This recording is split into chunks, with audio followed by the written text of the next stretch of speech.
Jeepneys in the Philippines can go wherever they want. However, while many jeepneys are colorful and unique, commuters have a tough time differentiating them in terms of where they will go, where they will end, and where they will pass by. Buses and now e-buses can utilize their large screens to display their routes more visibly. But for jeepneys, this may be a challenge for commuters due to the signage being smaller, especially more challenging at night. But the main challenge for commuters is, where will they even go? And what do the words in the signage even mean? Jeepney signages have at most 3 names displayed. The top name usually displays the more recognizable place, while the other names are usually sub-names for visual aids. However, if a jeepney has many signs, look at the side of the jeepney. There are, once again, usually 3 names displayed. The outermost names are the starting and ending points of the route. So if a jeepney has the name of a place at the left or right position of the sign, then the route's starting or ending destination will be at that place. The middle name is a popular area that the route will pass to. The signs vary by area. Some areas have only 2 names, while other jeepneys have the 3 names but squeeze in additional names. Using the side signage can help determine where the jeepney is heading. Identifying other signage can also help you in identifying the jeepney's routes, as areas such as Araneta City, Antipolo, and Don A. Rosas Avenue have their own terminal organizations. A jeepney with an Araneta City signage means that they operate routes that go to the area's terminal station. Speaking of terminals, some jeepney terminals operate differently from others. It can be as simple as just a line of jeepneys to full-blown lots with or without fare collectors. Again, signages are very important and don't be afraid to ask questions to the people there. But going back to signages, we've identified the starting and end points of a route. But how would one know where they will pass through? What roads they will use? The most effective way to identify a jeepney's route is, unfortunately, being aware of that route. Experience the route firsthand to get to know where the jeepney passes through. Jeepney routes, unlike destinations, are not absolute. Routes can change due to traffic, road closures, or some routes may disappear due to low demand or government regulations. However, for most of the time, the route of a jeepney will be the same. And drivers can be very helpful, so just ask questions if they are gonna pass by an area you're gonna go. But if you don't like social interactions, signages can help you. Unfortunately, it really depends on the operator whether they have many signs or literally just 1 or 2. So again, be aware of the jeepney's route. But if there are signs, here are the names you can identify. Usually a sign can display up to 3 names. A sign can be as simple as an area or 3 locations close to each other. 1 name signs are the easiest to identify if you know the location. This is usually a general area, a specific location, or a street. 2 name signs are either 2 locations close to each other or 2 locations that the route will pass by, same as the 3 name signs.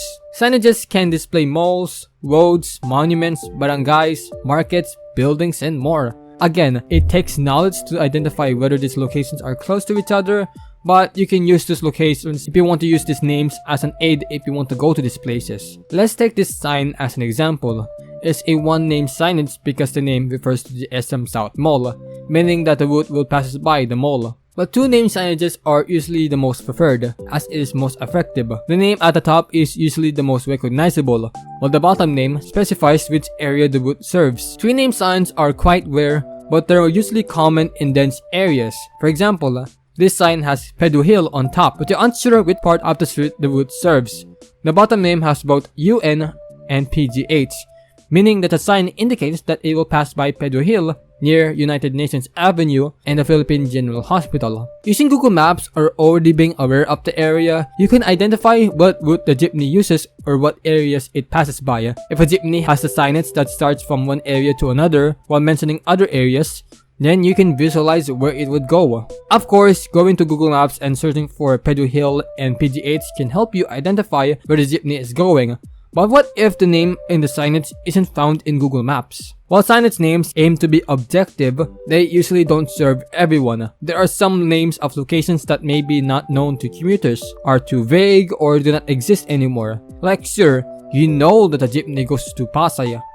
But what Rotonda? It's because the creators of the signages usually use both the modern and historic names of locations.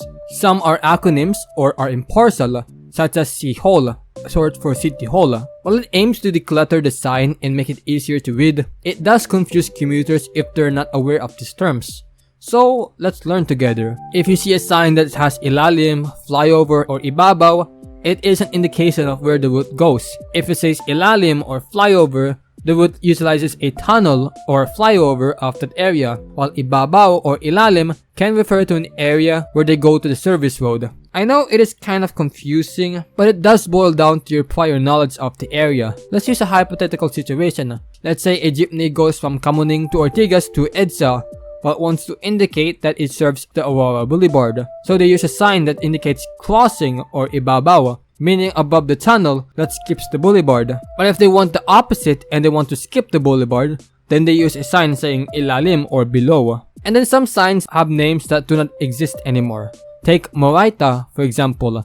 If you're not well versed in the area, you might be baffled to know that Moraita refers to Nicanor Reyes Street. But it's because the street used to be named after the Spanish writer Miguel Moraita before being renamed after the founder of the college the street serves. Pantranco is a defunct bus line that was shut down in 1993. A terminal station used to stand on what is today Fisher Mall. Pasay Rotonda refers to the Taft Avenue EDSA intersection that used to be a rotonda or a roundabout, but was rebuilt as a four-way intersection during the construction of the MR3 line. If you see the name Murphy in a sign, it refers to the area around the Camp Aguinaldo, which used to be called Camp Murphy. Other names refer to different names, such as Agora Boulevard in Navotas, which refers to the North Bay Boulevard, which serves an area named Agora. Stop and Shop refers to an area of Santa Mesa. Francisco or Fisco refers to San Francisco del Monte. Despite the chaotic system of jeepneys, many have mapped jeepney routes in cities, regions, and even tracked routes in apps. The mobile app Move It is a great app that I personally use to search for public transportation routes. This isn't sponsored, by the way. I generally use this app to search if there are routes in a specific area. However, it only tracks a limited number of routes. But there are communities out there where you can ask and answer questions about routes, fares, and guides. I only covered the video based on Metro Manila because it's the only area where I am familiar with the most. But if you're struggling with commuting, there are many places on the internet you can go and ask to guide you or ask questions. But for general tips, go for a jeepney route if that is your option. Some jeepney routes intertwine with other public transportation lines, so it's down to preference. For routes that may only serve jeepneys, do some research. Go to Google Maps Street View, see if any jeepneys are passing by the area you need to drop off, or search on websites. If you don't have internet, then you can ask the locals if the place you're heading to is nearby. They'll most likely give you an answer to how to go there. If that doesn't work, then don't be afraid to dive into the dark. Jeepney drivers are often friendly and helpful, and won't make you pay if you boarded the wrong route.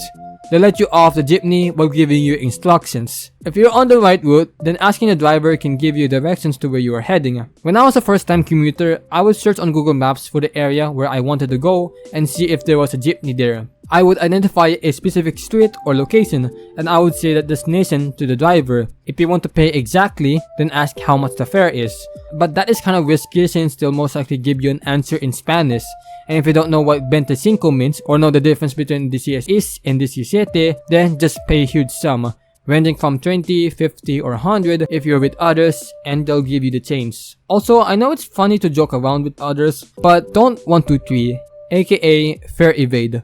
Jeepney drivers can't stop you from not paying the fare and running away. They may have someone accompanying them to make sure, but for most of the time, jeepney drivers operate alone.